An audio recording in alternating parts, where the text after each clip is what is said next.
With us, myself, Emily Camardo, I'm the chair of the subcommittee, and Kristen Clegg, who is another commissioner on the subcommittee. Oh, can you exit out of that thing so I don't see my words being spelled out for me there? Yeah, never ever spelled out properly. A second. Hi, Hector. And Rolda here, obviously, as well. So this is our second subcommittee meeting. We're in the, I would say, the process of trying to understand what do residents from Arlington, what kind of issues do they come across? So we're, last week talked to constituent services about, and Ben provided us a call log really of all the housing related issues that they get. So we're looking forward tonight, wanted to hear from both you and Hector about what are you getting as questions, as things that residents need help with that would target our what kind of alternate dispute resolution would make sense for the county. Yeah. So today on the agenda is really about those two things. Anything you'd want to add? No, I think to me, it's more about making sure that all of our residents understand that there are people out there who do want to hear from them and want to resolve the issue. So it's so much about communication from us to let them know that we're here. But is it just us? Is it other parts of the county? You know, do they understand the ombudsman? Do they understand zoning and code enforcement and anything that we can do to help, really? Yeah, exactly. Yeah. And I also think it's also providing an alternative to always having to find go the legal route. Oh, for it's sure. What else can happen? What are the other options? You know, whatever it might be. Yep. As opposed to having to always. So I think today, Saul, if we can start with you, about just like what you all at Bugatti, what services you provide that we should make sure is known and part of this process, and then what are you hearing from the people that you serve that they need help with or are unknowns for them when they're trying to navigate housing in Arlington? I'm happy to go through a list of issues that we assist with, but I also have a, excuse me, my voice runs out at the end of the day after talking so much. Let me see, go to secure private screen recording to get permission, start sharing. Okay. I have a PowerPoint, but this thing is telling me here that it needs permission for me to do some sharing. So let me see if I can figure that out. Says go to security, privacy, and screen recording. And ours in settings.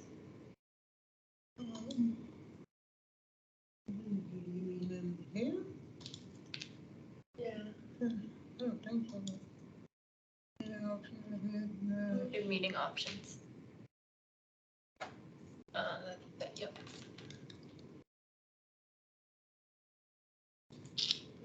Who can present? Everyone. Yep. Okay. You already have permission to present. Okay, let's see if it works. Okay.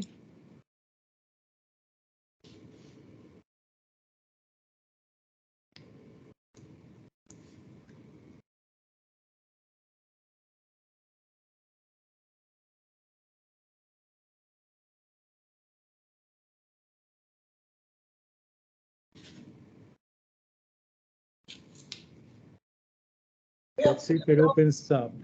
It's open. We can see it. Oh, I don't see it here on my screen. So, okay. Do you see my cursor moving around? Yes. Yeah. Okay. Let's go home. And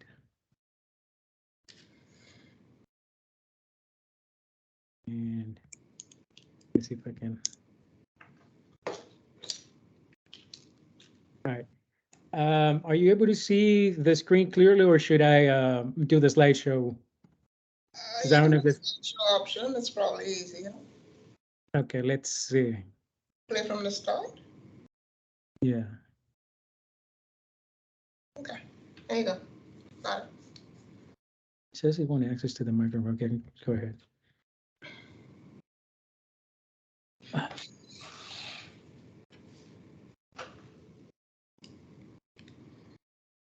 Okay, I don't see why that's coming up on the screen, but let's see. You have fiscal year 220, and then it went to 2021, and then Yeah. came back to the first page. Okay, great. That's where I want to be. So thank you for letting me know. Let's see all of that. Yeah, this is odd. I haven't actually done screen sharing on Teams, so bear with me. So as long as you see the screen there, all right. So this is We Are Bogota, and these are I'm going to be talking about categories of complaints. That is the title I used. This is what you told me, Rolda, that you wanted to hear about, or the commission was interested. So I'm going to go through them. All right. So you wanted at least 3 years of categories that we've helped people with. So I'm going to start with FY20, and I am going to include partial FY23 up to date as of the end of the last quarter. All right. So can I Firstly, go real fast? Are you gonna share this slide deck with us? I can. Okay, just, it'd be nice to have an email of it so we don't have to take too many notes. Yeah. Well, I mean, well, I can send you the list of categories. Okay. But the reason why I included this is to say that you see the number of, I guess, a numerical number next to the categories. Yeah.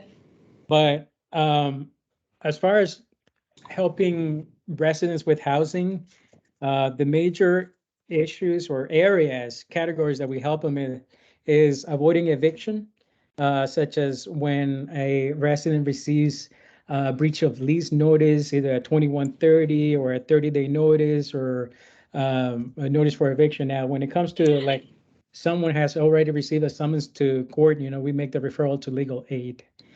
But as far as any other steps before going to court, we help the residents communicate with management to be able to resolve or remedy any issues that could potentially lead to an eviction.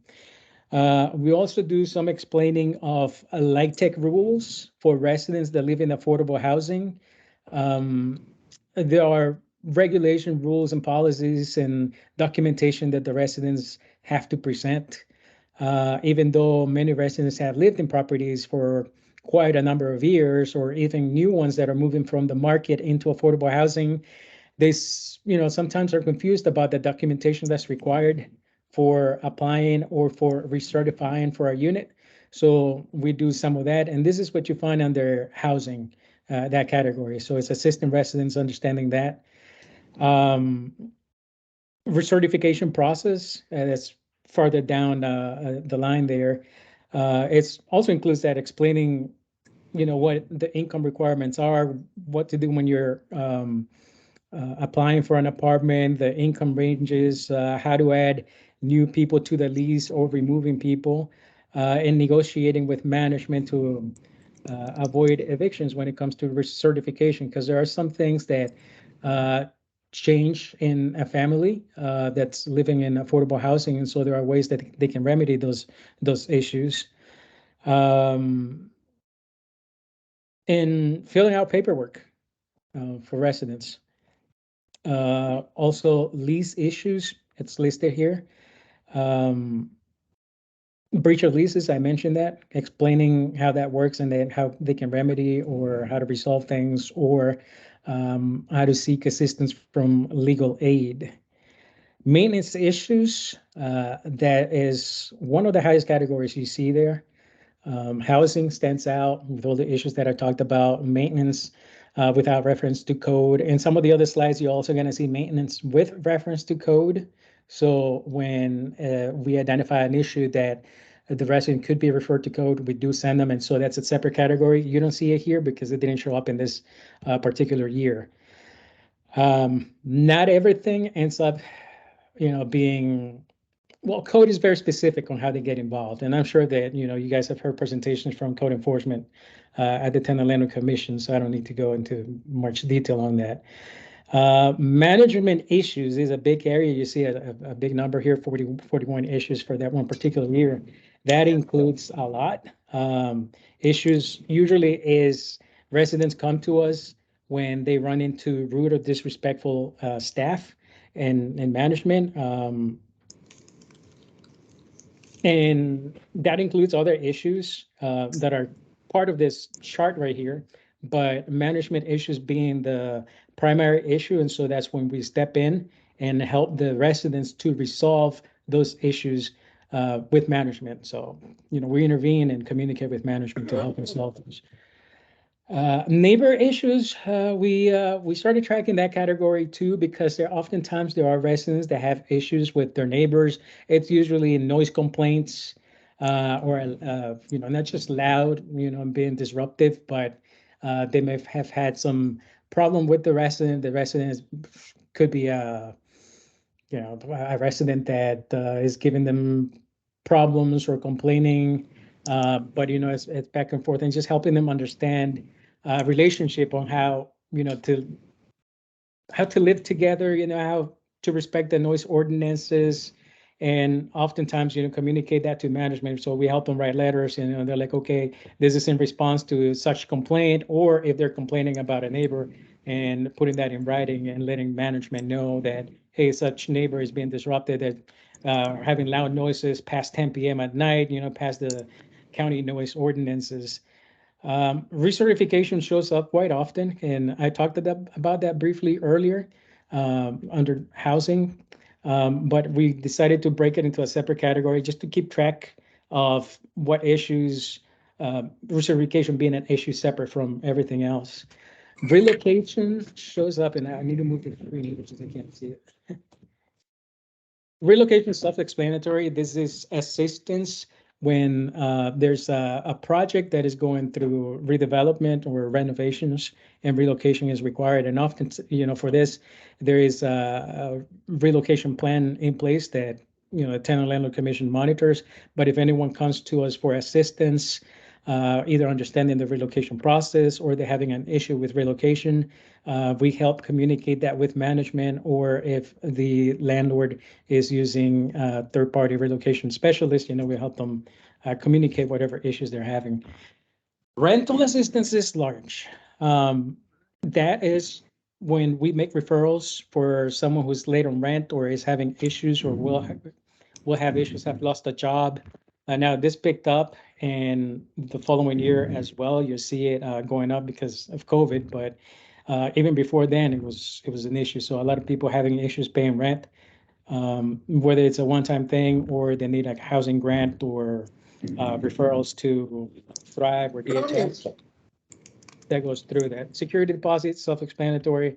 Someone needs assistance or wants to know what the law says about them getting a security deposit, or if any deductions will be taken off their security deposit. We help explain that. That was in FY20. All right, FY21, similar categories. Housing lease, you can see those there. Rental assistance, security deposit, we started tracking that. So you see more here. And then in FY21, we started tracking issues with utilities and billings.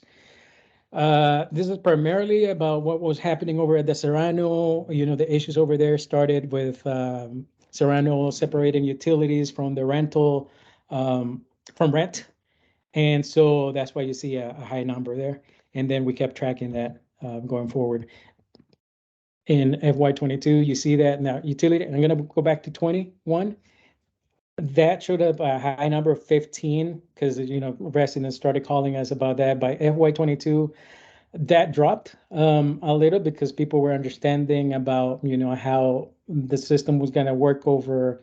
And like I said, primarily this was over the Serrano. So then we had some residents come back the next year. This is usually around the fall in October when they change or raise the utility charges. Again, now here you see home ownership show up. Some people do ask questions about home ownership.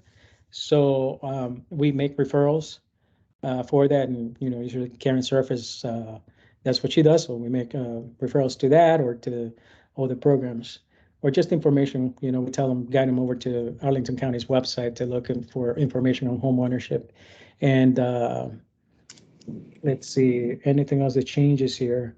We did have a maintenance referred to code in FY22. FY22 is from July 2021 through June 2022. Let's see what else. That's pretty much the same. The categories stay pretty much the same there. And the huge number for relocation there, that's that project, right? The Greenbrier. That was Columbia Gardens. That's why that was a huge, yeah. That's why you see the high number there. So, yeah. Again, if you look at the numbers, housing is pretty high.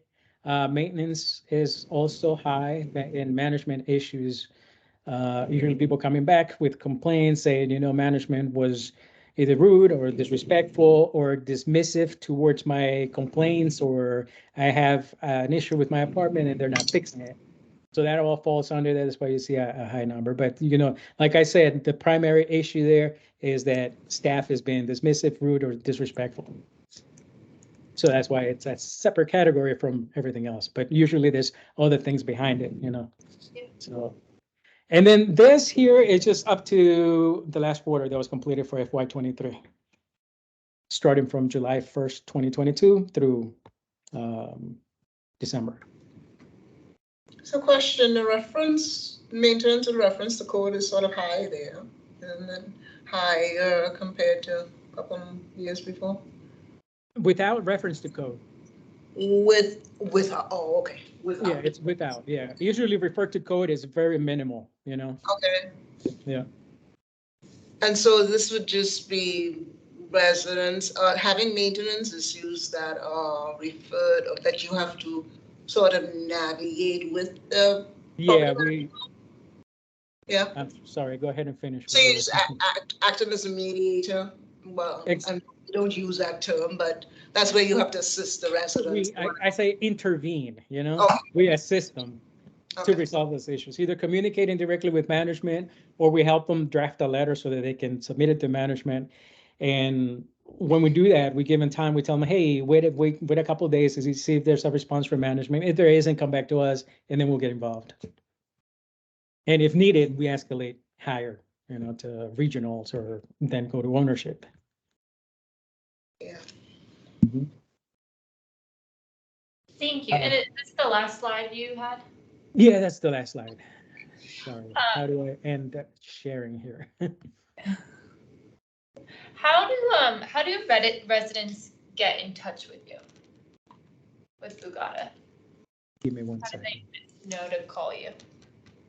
How do they know to call us? Yeah. It's a lot of word of mouth. We've been in the community for 30 years already. So a lot of people know us, even though there's always new residents coming in. We primarily work, a lot of our, clients are from the low income and immigrant communities. And even though there's turnovers, I can use Buckingham as an example. It's like the gateway to Arlington, where residents usually come, and along Columbia Pike as well.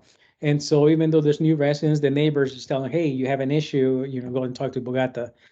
And then we do outreach as well and education. So we do workshops on tenants' rights, lease, understanding your lease. And through that, we get people and they make referrals as well. So, it's a lot of word of mouth.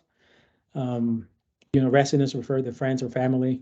And usually they have extended family living in usually the same property sometimes, or throughout Arlington. And so that actually keeps us pretty busy. Yeah. So do you all track the number of people who go to your website and use your website as a mechanism to learn I get some Google Analytics about, the visits to the website and all that, but no, I don't track it. I do get the reports from Google. I guess I was on your website knowing that you were gonna come, and one of the things that I was thinking was that we, and again, yeah, it's your website, but there sort of needs to be an FAQ section. Like, so we You're ask getting- questions. That's in the planning. It's in the works. Okay, Like common questions that people ask. Yes. right, It's a website in the works, and I kind of put it together, but I do have someone helping me now. Yeah. okay, super, because, yeah, the tenant page, in my mind, I know you do lots of things, but it didn't feel like it was robust enough to let Yeah. people know how to help. And one of the things that we keep talking about over and over again in the commission and in the subcommittee is making it easy for people to get the answers that they need. Yeah. And you're such a valued resource in our community that FAQs would be great. So Yeah. I'm glad it's in the works. Yeah, And it would yeah, be my very old interesting to see how many people go and where do they go so that you could focus your energy on getting the right information to the right people. So I did have that in my old website, and I'm using a different program now to recreate this. But I did have some links, and then Arlington County actually redid their website as well. So some of those links were broken, but I did have links that link to the Arlington website. Arlington actually has a page with FAQs as well. It's like, what do I do about my security deposit, or can a landlord just kick me out? So yeah. Okay, Yeah. cool. Well, I'm glad to see that that's coming. And again, I don't know how many of your clients, if you will, go there, but again, I mean, almost everybody knows about Bugatas. In the landlord tenant world, if you are an immigrant or from that population, they know about you. Yeah. No, not a lot of. Well, the reason why we decided to have a website is just to have that online presence. So if anyone wanted to look up Bugata, the main goal was like, okay, let's have online presence and put our addresses and our phone numbers here. So if anyone looks it up and don't have a contact number, they're able to go to the website and contact us through there. But yeah, there's a lot of things that I do want to upload, resources and links to other resources. Yeah. Cool. Mm-hmm. Does Arlington County refer people to Bugata? Yeah. Yeah. Yeah. Okay. I get some from The information. Hector has referred some, and also the ombudsman. Yeah. Okay. Mhm. It hasn't been that many from the ombudsman, but I guess a lot of people do reach out to the Housing Information Center. I've seen some of the reports from Hector, and they have a high count as well. So he gets a lot of those calls too. Well, I guess Hector can speak to that.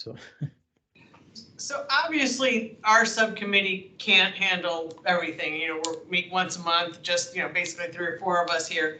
And looking at the information that you provided us over the past 3+ years, obviously what comes out is the management issues right? But our goal is to help with dispute resolution.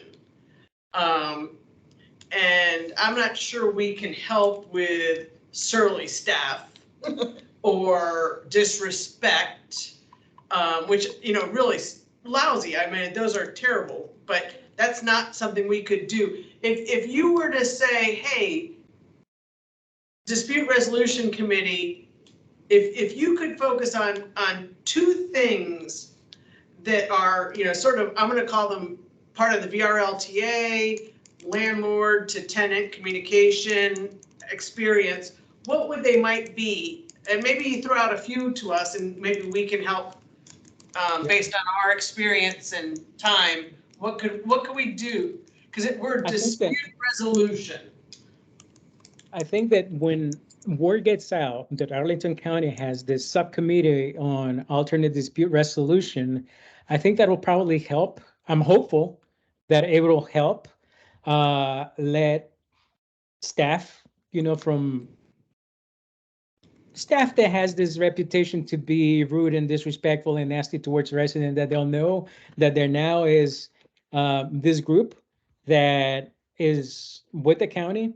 And I can tell you, it makes a great deal of difference. For example, when we run into a situation where we're not able to resolve something because the landlord or management will be like, oh, whatever, when we get someone from the county involved, a staff person, that person has the clout. And I think that you guys, through this ADR, will have the clout of the county as well. And I think that, hopefully people will be a little more respectful, and landlords will hold their management company or whoever they hired to do that, right?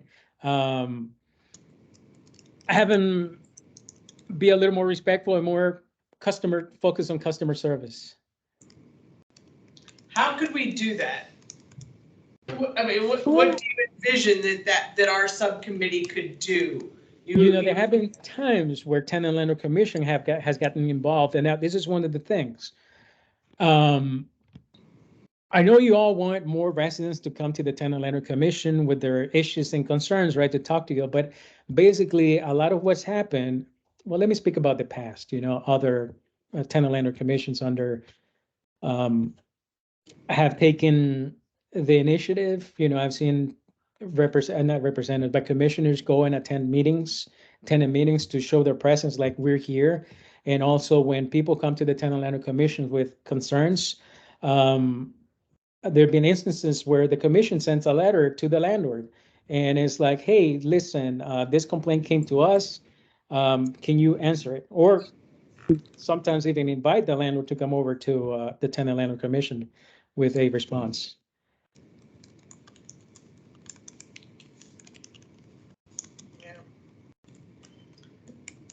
So that could be something from our subcommittee if we get a resident who comes with any complaints. It's valid till we deem it not valid, right? Yeah.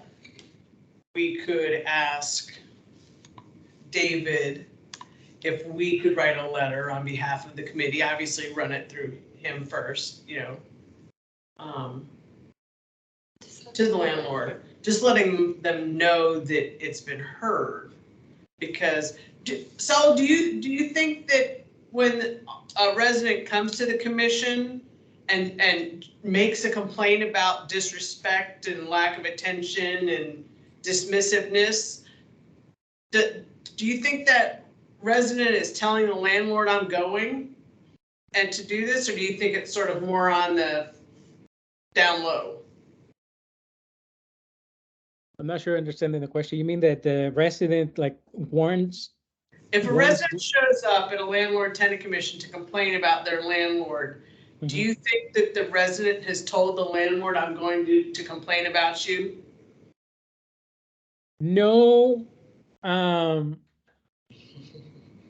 because usually their one interaction is with management, and oftentimes the owner probably doesn't even know what's going on, or maybe now there are times where the owner knows and they're like, okay, just allow management to do whatever, and get away with whatever it is. So, but oftentimes even if the owner knows, they may say, hey, I wasn't aware that management was treating my residents in such a way, right? So no, I don't think residents are warning the landlord and telling them, hey, if you don't help me resolve this, I'm going to go to Tenant Landlord. If I may give my opinion on that, I receive a lot of calls with, like Saul said, that of tenants that complain about management, or not only management, but the people that work in the complexes. And my recommendations to them is always document. Send a letter complaining the management to the manager itself, because if you send it in writing, he will have to respond to it and keep a copy on file. So I recommend them to have written communication to them, and if possible, and it's happening to other tenants, also that they complain and do it in writing. The purpose for this is that eventually this will get to the ears of management, upper management, and they will be able to do something about it. And in response to your question, do they know? Management knows. They may not know directly, but if they receive, let's say, the directors of a company receive a letter from the tenant landlord office that says, we hear that tenants are complaining about this issue, and there's documentation on it, they can really follow it. So I always do the recommendation, and if tenants come and complain, there is a letter, then management will be able to do something about that manager. Now, So my about the question, recommendations to them is always document, document, and document. Even if you're complaining about the person, to the same person you're writing the letter, because that has to go into the file. And I think Saul does the same. yes, that's correct. And we ask for evidence, so that when they escalate things, there's evidence like a letter that was written. And we tell them, hey, listen, if you go and deliver the letter, the proper way is to send it by mail, certified mail, right?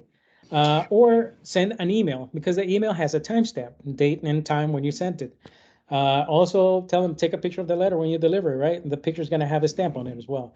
But also, if you're having an issue, that is not getting fixed, take pictures of that as well. That's going to help you. Now, as far as your question, when I answered it, Kristen, I was actually thinking about market rate residents, that it's difficult sometimes to track who the owner is. And that's what I was saying. But when it comes to like affordable housing, obviously we know how to contact AHC or APA or Wesley. So we escalate those things and we tell residents, well, if this is not getting fixed, then, go to ownership. Yeah. But when that issue is not getting resolved, we tell them, hey, you can go to the Tenant Lender Commission. But lately when they come to the commission, as you'll have seen, it's like the commission just hears out what the concern is. I don't know what happens to it, but there's really no solution to it. I mean, it's just the person is heard, but no real solution offered. Or That's not true. Because we do all the solutioning is offline, Yeah, so that's so not true. it's taken to. Yeah. all right, So we follow up with them, certainly if there are instances, like I can only think of 2 cases last year where there's actually follow-up. There was an instance with the lawyer who represented a tenant about a property on 7th Road with, all the issues that he highlighted. And we followed up with that, doing research with zoning and code enforcement and seeing what property violations that they might have found, and we followed up, and we also wrote to the landlord, and we invited the landlord to come to attend the commission meeting. That did not happen, so that kind of fell off at that point because the landlord didn't respond. They're not here. Yeah. And then there was another instance, and when the gentleman came and he was complaining about AHC and not being able to get out of his lease for a property where they weren't enforcing smoking, no smoking ordinance. And we followed up with that, and that in fact got resolved. So maybe the report of the resolve or what was a follow-up action is not, maybe we need to do a better job of reporting to the commission on that. But certainly in those 2 instances, that gentleman got out of his lease. So I think, yeah, I agree with what Rhoda just said. It's like when the commission gets involved and the county gets involved, we don't really get to see if that was resolved, what follow-up steps happen. I recall the guy about the issue with the smoking that wanted off the lease because he contacted us as well, and we gave him some guidance, and he was able to resolve by writing to the regional over that was managing that property. Yeah. So I guess seeing, that the results of when the commission and staff gets involved, I think that would be helpful for people to see that there are, solutions to some of the issues. Yeah. But, there have also been times when the resident comes and the commission may be like, oh, well, we just recommend that you seek a lawyer for this. But I think that having ADR being involved now would help because a lot of residents, especially those coming from low income and immigrant communities, can't afford a lawyer. Or may not qualify for legal services that they may get through Legal Services Northern Virginia or Legal Aid Justice Center because they may not qualify due to income. It may just be a little bit over the threshold, but not enough to be able to afford a lawyer as well. And I mean, the whole point of our subcommittee is to help come up with ways not to have to contact a lawyer. Yeah. So that we can help mediate. Yes. I think also coming up from some of the complaints and calls that we get, in my mind, there could be an option, and hopefully, I don't know, sorry, the commission, as the part of this subcommittee, it's probably something that we can look into. Some of these types of complaints where a body such as the Ombudsman's office, and it's probably could evolve into something bigger than that, like a consumer regulatory something, consumer protection agency or something, which is how it's done in Fairfax. So all of these issues that may involve some tenant issues, they can be resolved through this regulatory agency.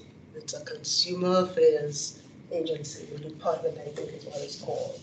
And because a lot of people really either can't afford it and want to avoid going through a legal process.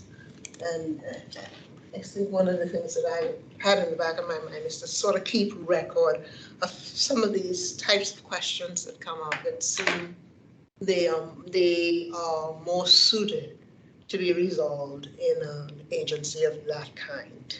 So that's a whole different thing in terms of making a recommendation. Like when it's Yeah. It's like poor customer service is what tenants are experiencing. Well, that, but in addition to, I need to keep examples of some of these things. They're just not clear cut, in that way. Yeah. They're not covered by VRLTA law, but it's something that is bothersome and it ought to be addressed somewhere else. I think like that, the smoking issue, not being able, I mean, it's a huge issue as a landlord now because more and more properties are going non-smoking and more people are smoking marijuana in the apartments. Mm-hmm. And Arlington County, the police department does not come out unless there's a belief that there's distribution going on. Mm-hmm. For personal consumption, right. They're not doing anything.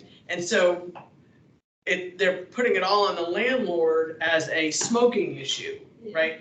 Well, problem is you can go up to the 10th floor or the 3rd floor and you can't tell. There's nobody put a sign on the door, yeah, we're the ones smoking marijuana, right? And as a landlord myself, we've had many non-smokers very upset with us because we aren't able to resolve this issue. And in this instance, it would be really great to have some residents to talk to them about it for 2 reasons. One is to help them explain, it's not, in most instances, it's not that the landlord doesn't want to help, but our job is if we're going to enforce a lease violation, we have to verify, right? I mean, we can't go, if we get to a point where there's eviction and we go before a judge, we always have to be thinking in the back of our mind, when, Judge Clegg, starts to talk to us, and they say, so how do you know it was, Emily? Well, we smelled under her door. We think it's her. The complaint always comes from across the hall, right? Well, you're not gonna get evicted. Yeah. And so sometimes the resolution is education. Mm-hmm. And then, in my mind, one of the things that, we're doing with our landlord in our communities is we're tracking that. And so that we can go to the Arlington County Police Department and say, hey, look, I've had 3 people, 5 people, 2 people, 8 people demand to be let out of their lease because we, Ditmar, are not upholding our obligation, which is to have peaceful enjoyment in your own home. Yeah. And even though our lease clearly states we can't keep people from smoking and, you know, we're not guaranteeing you it's smoke free, you can say that till you're blue in the face. You're not getting peaceful enjoyment of your home. So, you know, Ditmar I'm gonna say 75% of the cases, we're letting people go. And so we'd like to be able to demonstrate to Arlington County Police Department that we need your support, because this is real money. You know, we're losing money when we let people move out. So I know that's a little bit off topic for you, Saul, but I do think that if we as a committee heard more about that, we could start to talk to people and say, hey, you know, we can't resolve this, but we want you to keep talking about it, because maybe the Landlord Tenant Commission could also go to Arlington County Police and say, you can't not address this. Yeah. Your taxpayers are not happy. Your residents, your landlord taxpayers aren't happy, and your resident taxpayers aren't happy. So again, a little bit of a soapbox, sorry about that, but that smoking issue is It's big. complicated. Yeah. And Very, it is a real issue that everyone's is got to deal with, both residents, the landlords, and whoever you have managing your properties. Yeah, so. But you know, if the landlord doesn't take time to listen, that's a problem. 2, attempt to resolve it. And 3, sort of educate the residents. And, you know, I mean, I don't want to say, you know, call the non-emergency number yourself, Right. but I would like to say, call the non-emergency number yourself. You know, the more calls Arlington County Police get about this, the more likely they're going to feel compelled to do something. And so maybe it's not resolving the issue, but it's helping educate and elevating. Elevated. Right. I want to get on to Hector's piece. Okay, it's 1:15. Sorry. I will stick around for a while, but I have another meeting to go to at 8. Okay. We're I'll supposed to be be here done. back in. We should, Yeah, we'll be done by 8. Okay, I'm going to share my screen. Question, is my screen still sharing? I don't, No, No, you're you're fine. just Okay. seeing it.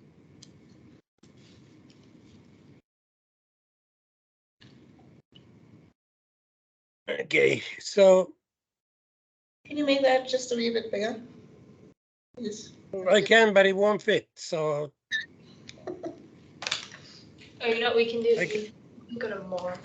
I can go up to where? More? You can hit more. Oh, where it's bigger. Good. bigger. Yeah, no, it's fine. I think we can see it. Settings? Okay, so I think the It's not the same as mine. in the Housing Information Center, we do receive calls regarding homeownership, affordable units, and tenant landlord rights and responsibilities. Here in this report, I only pulled what is tenant landlord rights and responsibilities. We have them separated under 3 sections. The beginning of a lease agreement that includes applications, fees, the lease agreement, security deposit, and inspection. The second is during the lease, we find breach of lease, court cases, eviction, low on lease, maintenance without referral to court, maintenance with referral to court, rent escrow, rent increases. Este is radio utility billing system and security deposits. And at the end of the tenancy, we cover court, eviction, security deposit, termination and notices to vacate, and walk-through inspections. Under those 3, we also have 2 categories that we have: non-VRLTA and VRLTA. VRLTA are regular apartment complexes. Non-VRLTA are private landlords or condominiums, houses, townhouses, landlords that rent of their own. Usually we can determine if it's one of the other. In some circumstances, we are not able to determine that, or they don't indicate that, so we put it on a not available category. We also separate the calls by landlords or tenants. So if it's a landlord that it's calling, usually we receive calls in general from independent landlords that need some guidance. Companies usually don't because they have their own lawyers. We have received calls from managers just to clarify an issue or make sure that they're aware of the situation instead of contacting their lawyers because they charge a lot. So we receive the calls from the tenants in the same distribution, and we have totals. This is, for example, fiscal year 2020. We had total calls under tenant landlord of 910. Of those, 139 were from landlords and 771 were from tenants. Now, the biggest issue that tenants have is usually law and lease, eviction, and we don't have much breach of lease. The numbers we reflect in here are not all of them. Usually, a tenant calls and he may have one or two issues, maybe more, and we pick up only the more relevant one. If there are more than 4 or 5 issues, we put it on the general law and lease section because we're giving them advice on a lot of issues. It's the same for the landlords or the tenants. Mostly tenants also call in regards to breach of lease. Generally, they want to break the lease and they're locked in a contract. Or in a few cases, they can see if they can pursue breach of lease for maintenance issue against the landlord. It varies. At the end of the lease, the questions are usually security deposits and how to give termination or notice to vacate. The issue is because they understand that the law of Virginia requires only 30 days, but a lot of complexes have increased that to 60 days. And I've seen a case where they have to give a notice at 365 days in advance. So at the time they sign the lease, they have to tell them we're not going to renew it. And that's perfectly valid. So we have that for fiscal year 2021 too. This year the calls from landlords were 210, from tenants were 863, and fiscal year 2022 we have a decrease on the number of calls. The landlords that called were 108, tenants were 626. And fiscal year 2023, that comes up to here, to this point, we have 46 landlords and 288 tenants that have called with issues they have. Mostly, as you can see, are maintenance, law and lease, and eviction. We're getting a lot of calls in regards to eviction. Now, in this, a lot of times, depending on the situation, pest control goes on maintenance without referral to codes, or sometimes go to law and lease. We get a lot of calls in regards to pest control because a lot of construction in Arlington have created disturbances, and pests tend to move where there are that kind of disturbances. We refer them to the Department of Human Services under vector control. That sometimes help. We refer them to code enforcement if there are places where the pests are getting through, because sometimes there are holes, and code enforcement could go and verify that there are those issues, and maybe trying to cover them or fixing the holes, or fixing those issues will help in general.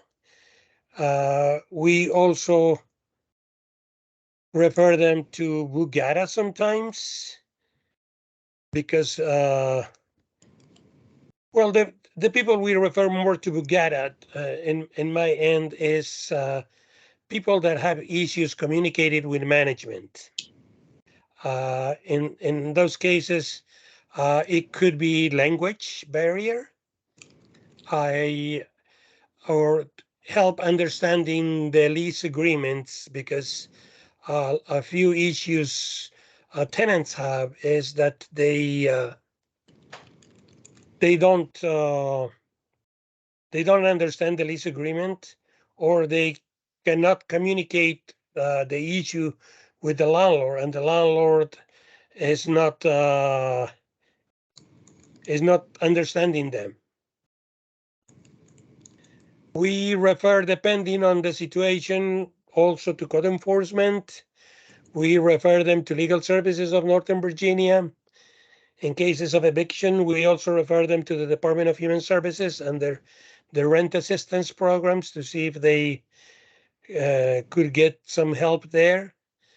We advise them on issues they may have with the sheriff. On issues they have with neighbors, we recommend that they contact the police, they contact management in writing, so it will be documented, and they see if other neighbors can also participate on doing that. Because the more information or the more complaints you have, like they said, it can create a record and trail, and that will be used by management to take action if possible. Is there anything issue that they'll call about that housing staff will like provide or walk them through rather than referring them somewhere else? I generally do that. Yeah, so but you I will also give them options, and what most of the calls demand is that we take action. Yeah. And unfortunately, we're not able to do so.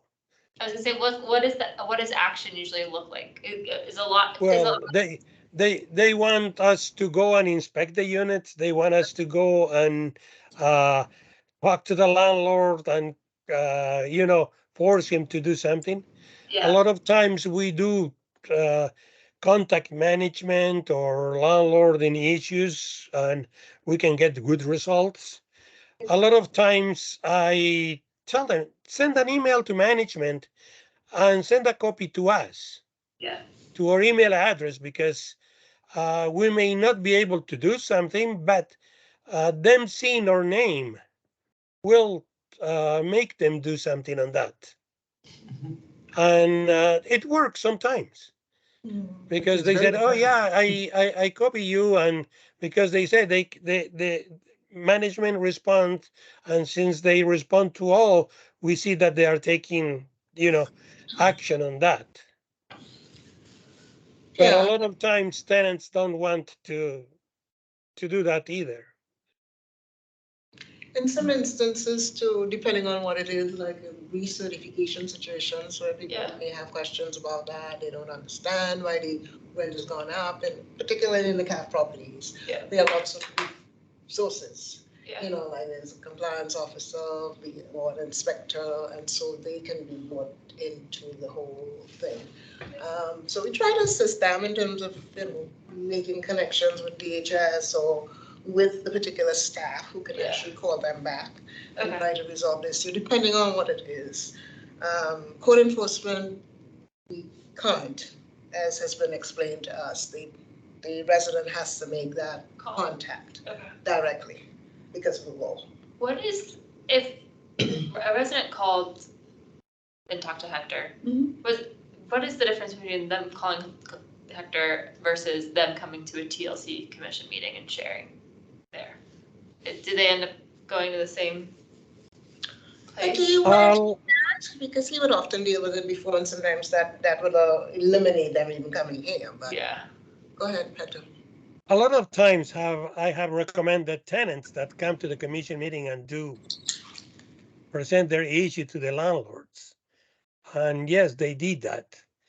And it's in some cases issues that maybe the commission writing a letter could, help them do something.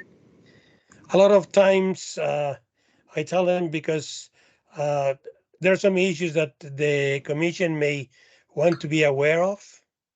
Okay. And in the majority of cases, they have contacted our office and they knew about the commission because we told them. Okay.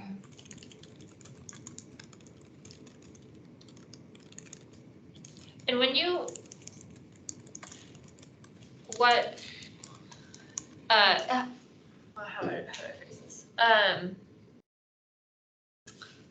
I think where a lot of resident frustration would be is if they call someone and then you get referred, call this person, and you get referred back. How often do you think that actually happens with like the referring to the referring?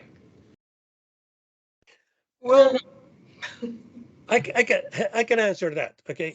I've been doing this for some time and get a lot of calls from people that were sent to me without any reason. Yeah. Let's say people doesn't know how to explain themselves. For example, a tenant can go and to the Department of Human Services and said, my landlord is not listening to me. And the Department of Human Services will go, hey, you have to call tenant landlord because you said landlord.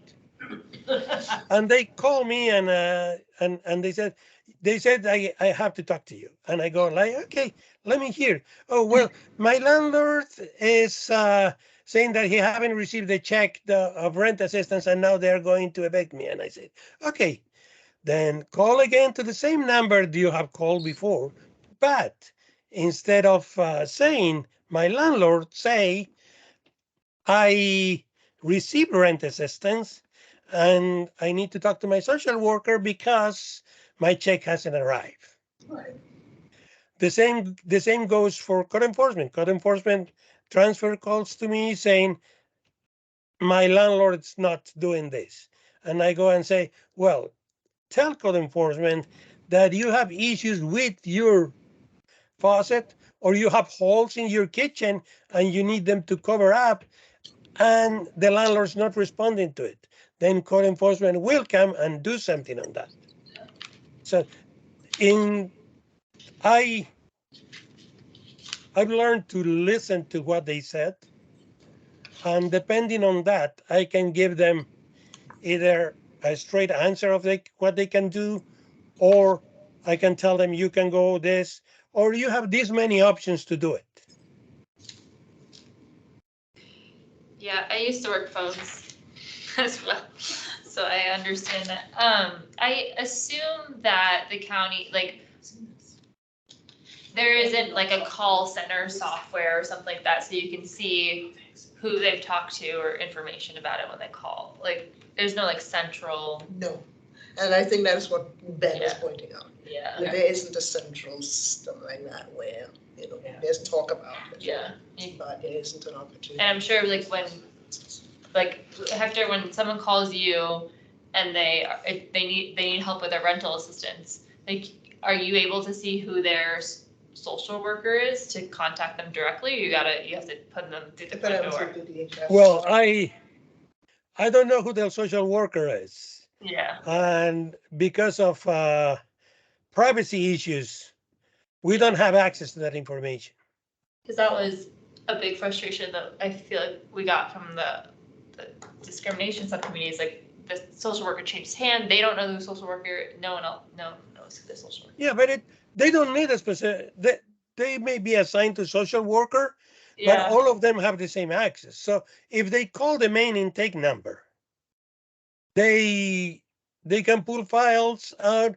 They can assign another person to answer, and that person will have access to the same information. So that's not really an issue for them.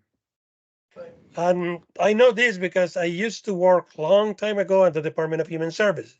And unfortunately, because of that, I know what information may be available inside and what information we can give outside. So no, I wouldn't be able to answer to access that information. But if I tell them which number they have to call or how to approach or address that. And that way, I think I can minimize their frustration. Because I know when you're transferred to one place after another, it gets to a point where you don't want to talk to anyone. Yeah. And a lot of times I got people that are so frustrated that I kept them talking while I was contacting another person to put them right through it. But unfortunately, that also takes time. And since I have limited access, it's better if they go through the main access the other offices have.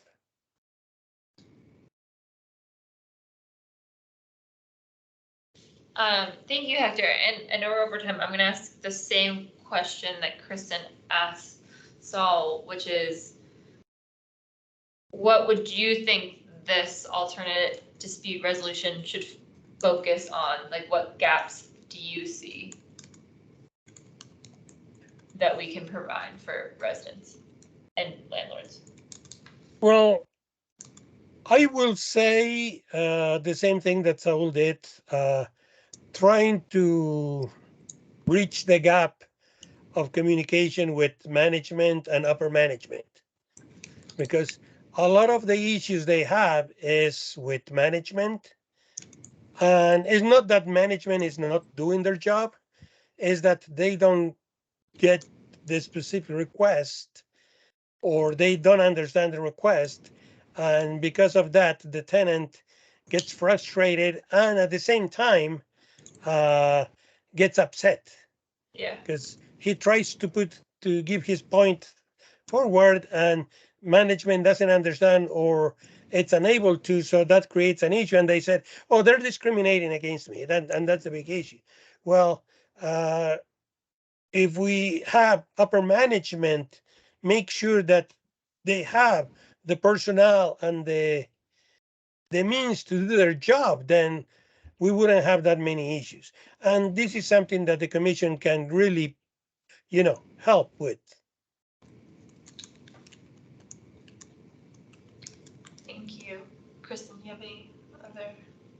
I have a lot of thoughts, but I don't think they'll sort of come through tonight. I mean, But you're writing them so you don't forget them. yeah, I just wrote, yeah. I think unfortunately, everything that we can do has to be with the landlord and the tenant. Yeah. And how to facilitate that, I don't know. But I do think that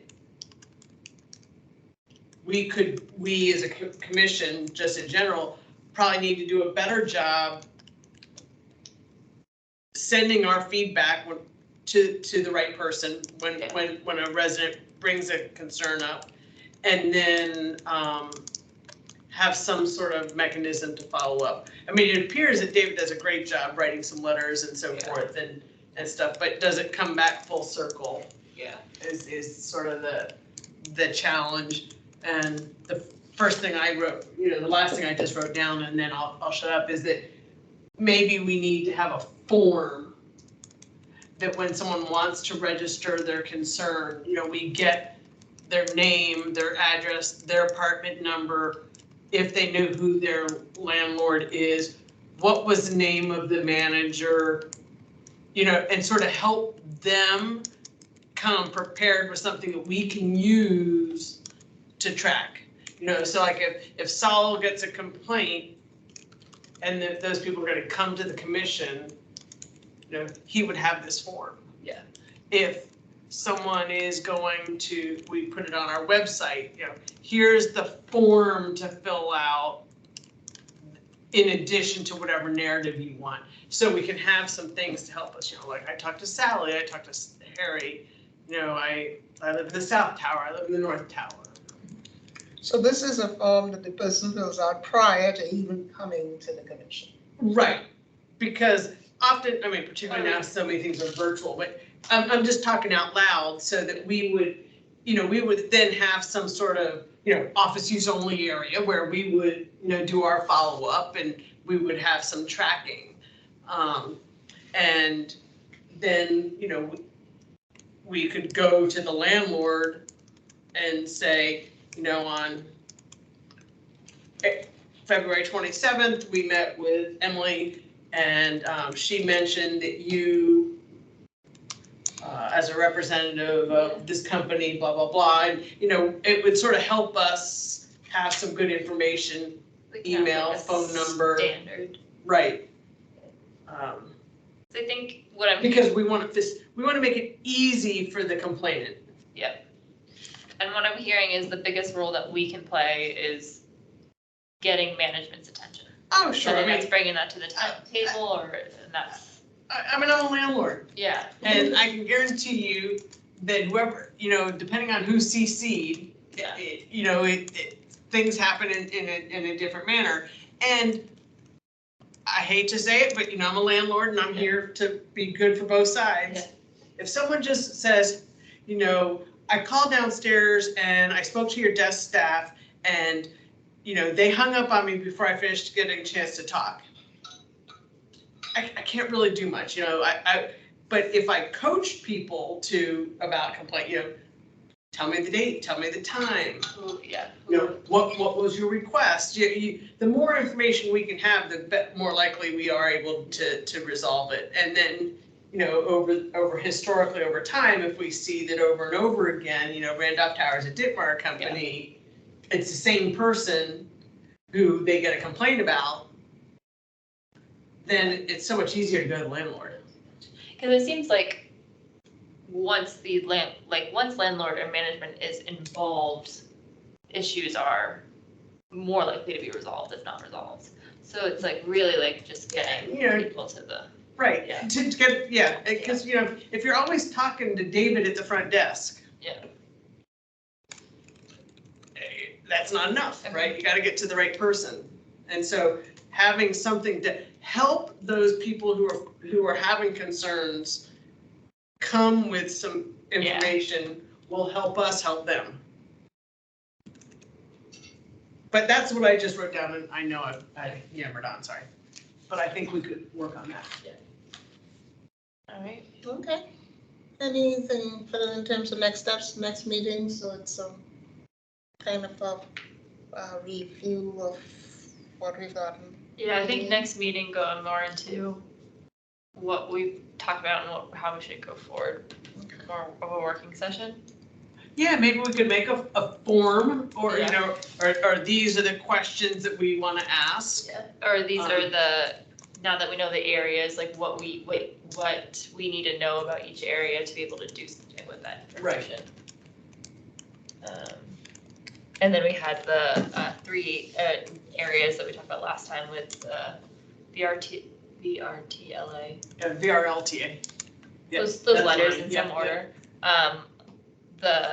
What other regional jurisdictions do, and then Chris was looking more into what we're able to do from a legal standpoint. So we can talk about those things as well. Cool. Yeah. Share out. I'm sure we have a date for that already, but I'll just double check. Do we do the? Yeah, the last Monday of the month.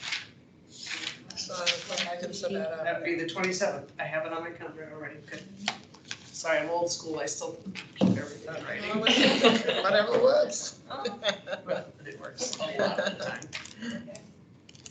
Okay, all right, Hector, And thank thanks, you. Hector. Thank you, Hector. Thank you, night. Good night.